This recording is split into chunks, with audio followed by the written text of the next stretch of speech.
بسم الله الرحمن الرحيم نحمده ونصلي على رسول الكريم أما بعد السلام عليكم ورحمة الله وبركاته. Welcome back. So in this video we're going to be looking at nikah, what's called nikah mut'ah. So we'll read the Arabic and we'll let the explanation come from the Arabic itself. So the Sheikh says Bismillah ar-Rahman ar-Rahim wa nikahul mut'ati batilun. Nikah mut'ah is batilun. Just for your information, there's two types of nikah that are going to be mentioned here. And nikahani batilani. One is called mut'ah and one is called muwaqqat.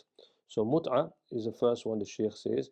وهو يقول لأمرأته or لإمرأة that somebody says to a woman that I intend to أتمتع بك كذا مدة بكذا من المال, that I intend to take benefit from you. So he verbalizes it to her directly. So he's speaking to her and he says to her that I want to take benefit from you for a fixed period, for a fixed amount of wealth. These are very, very important things. So you'll also notice that there's no shuhud here, there's no witnesses as well. There's no witnesses in this particular description here. So just be aware of that. That's not been mentioned.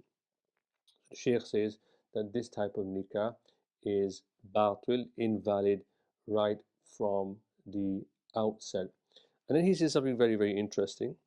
He says, وَقَالَ مَالِكٌ, Imam Malik, and this is a view that's been ascribed to him, but we'll see that it's not entirely correct. هو جائز, he says there's permissibility in this, لأنه كان مباحا, because nikah mut'a for a short period of time was permissible. This was during the Battle of Khaybar for around 3 days or so.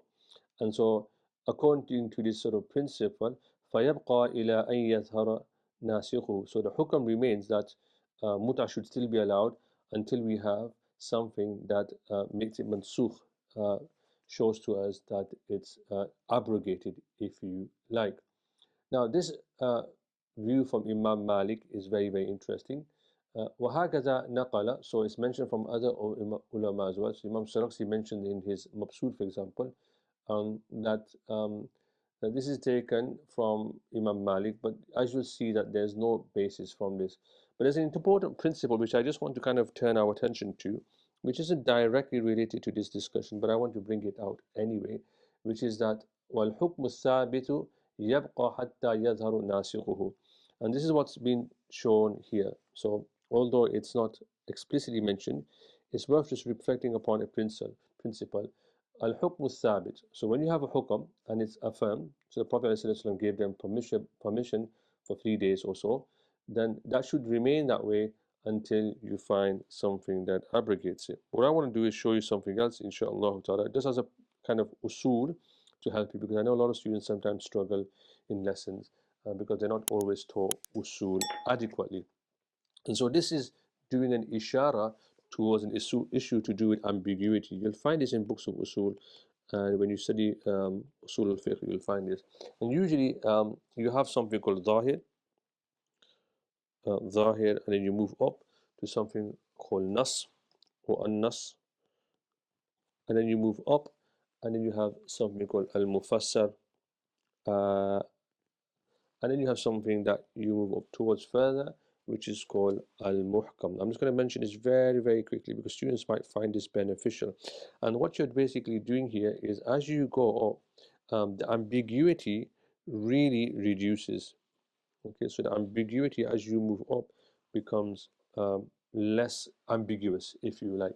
So mufassar, the first one, zahir, is that the definition the ulama usually give is that ظهر المراد به للسامع بنفس السماع من غير تأمل. Like somebody says something and immediately you know what they're saying. Okay, and it's wajib to act upon it. And you have nas, which is masiq al-kalam li-ajlihi, the reason for which a kalam is said or made. And then you have a third one called mufassar, ما ظهر المراد به من اللفظ ببيان من قبل المتكلم بحيث لا يقام مع احتمال التأويل والتخصيص. So this is the one that I want to focus on, because the Prophet ﷺ did give permission for a short period, and then he himself he abrogated it. So this is an example of mufassar at play. I wanted to share that with you. You'll see this in books of Usul al-Fiqh. I hope you find that useful. It's not mentioned in Hidayah itself, but there's an ishara towards it which can sometimes be useful for students, insha'Allah ta'ala. Anyway, let's get back to Imam Malik's position. Now, this is debated, and the ulama say fihi nazar. There's a debate here, as in, is this really ascribed to Imam Malik? Because لأن مالكا روى الحديث على عدم جواز المتعة. But you actually have a hadith which actually says that muta is not allowed, and you find this in his Muwatta, where he says ولم يرد في خلاف ذلك, and there's nothing that says that muta is allowed. So when he says something in his own books and he's saying muta is not permitted, then that means that's his amal. That's a simple answer. Okay, now we still need to obviously respond to this particular objection here. So we say قلنا, we say ثبت النسخ بإجماع الصحابة. The companions have all agreed upon the abrogation of mut'ah.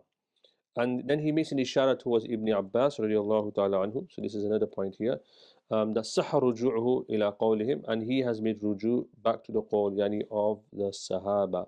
He's returned back to the qawl of the Sahaba.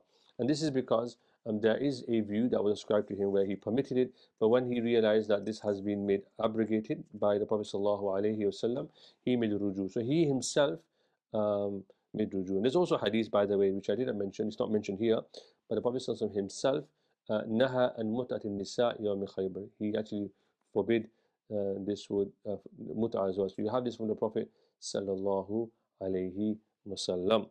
Okay, and then so once even the one person, Ibn Abbas radiallahu ta'ala, makes ruju, then this means that ijma is affirmed because nobody is saying anything different, okay, with regards to this.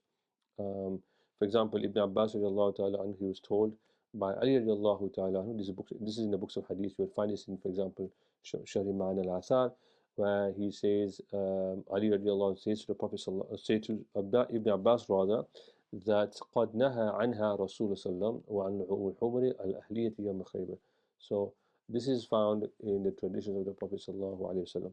But somebody might say, and this is when you have to do tafaqquh, somebody might say that this is mansukh. Why somebody doesn't accept it that it's been mansukh? ألا ترى أن ابن عباس يقول إنما أبيها لأن النساء قليل فلما كثر التفعل الذي من أجل أبيحت. So some ulama say that this has been made mansukh. Anna Ibn Abbas, who would say that this was made because women were less, and when women made a lot, then there's lots of women. There's no need to worry about this anymore.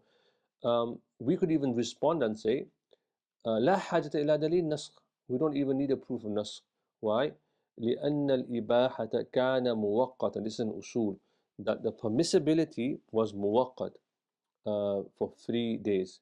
فلم تبقى بعد ذلك. And after the 3 days have passed, there's no